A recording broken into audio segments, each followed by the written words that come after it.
Let's get more now on our top story. President Biden has told Afghan leaders to unite and fight for their country as the Taliban continue to make rapid territorial gains. A ninth major city, Faizabad, is reported to have fallen to the insurgents. Afghan officials say airstrikes have killed dozens of Taliban fighters elsewhere in the country. China, Russia, Pakistan and others seem to have a choice between watching Afghanistan slip into civil war or be run once again by the Taliban. Pakistan has always been seen as crucial to the discussion. So let's cross to Islamabad now and talk to a geopolitical analyst, Shahid Raza. Thank you so much for joining us. As I say, all Afghanistan's regional neighbours have an interest in avoiding a crisis in Afghanistan, don't they? Speaking specifically about Pakistan, give us an idea of what the country wants from ongoing discussions that are happening in Doha and elsewhere. Thank you for having me. I think what Pakistan really wants from these discussions is to have both parties strike a compromise, because that is the only practical way to avoid the impending civil war in Afghanistan. Let me remind you that Afghanistan is really headed towards the coming winter in about 10 to 11 weeks' time. Once the winter kicks in, there's going to be a siege of Kabul, and it's going to go one way or another after the winter ends, and there's going to be another fighting season for another 8 months.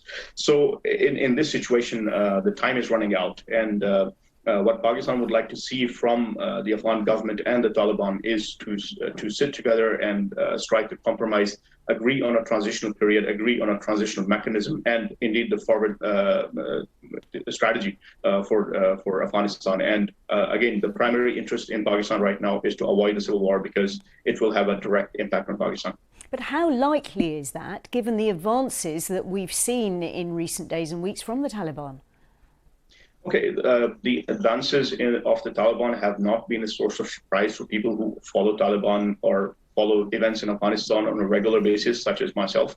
The Taliban have been preparing for this advance for 20 years. So now that the air power dynamics are neutralized, the Afghan National Army does not have the benefit of NATO airstrikes. The battlefield is more even for the Taliban. So they had been cultivating their influence in various peripheral districts of various Afghan provincial capitals. And that's what you have seen. So it's not really an advance in a sense that Afghan Taliban are marching from one area of Afghanistan to another area of Afghanistan. That is not what's happening. What they've done is that they have cultivated their influence and cells in those areas. For example, we talk about Faizabad, we talk about Kandahar, we talk about Kunduz. Those areas are where the Taliban have established their strongholds over a decade ago, and they were preparing for a situation like this, right?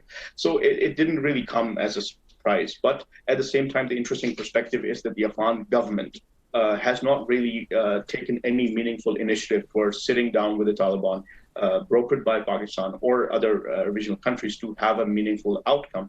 Taliban have been stating quite clearly that if we can talk to the Americans, we can talk to the Kabul government. There's no problem. We want to resolve this issue without fighting a civil war. We want to resolve this issue with as less bloodshed as possible.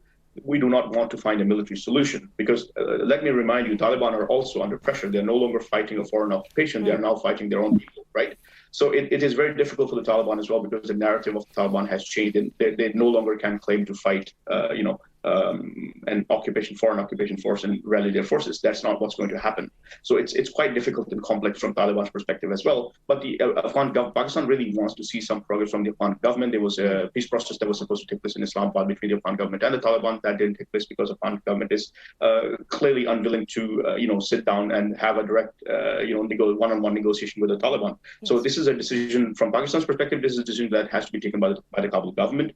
And once the Kabul government takes this decision that they do want to have face-to-face, one-on-one negotiations, meaningful negotiations with the Taliban to find a practical solution, for the transitionary period, and indeed after the transitionary period for like a power sharing agreement and a set of principles on how Afghanistan will be governed. These are the key foundation, disagreements, fundamental disagreements between the Taliban and the Afghan government. So what Pakistan wants to see is progress from both sides. And sorry, Shahid Raza, what you're saying is absolutely fascinating, and there's so much to say. I do understand that. It's only because of time pressures that I've got to cut you short, but thank you so much for your thoughts. Thank you. You're welcome. Thank you. Thank you.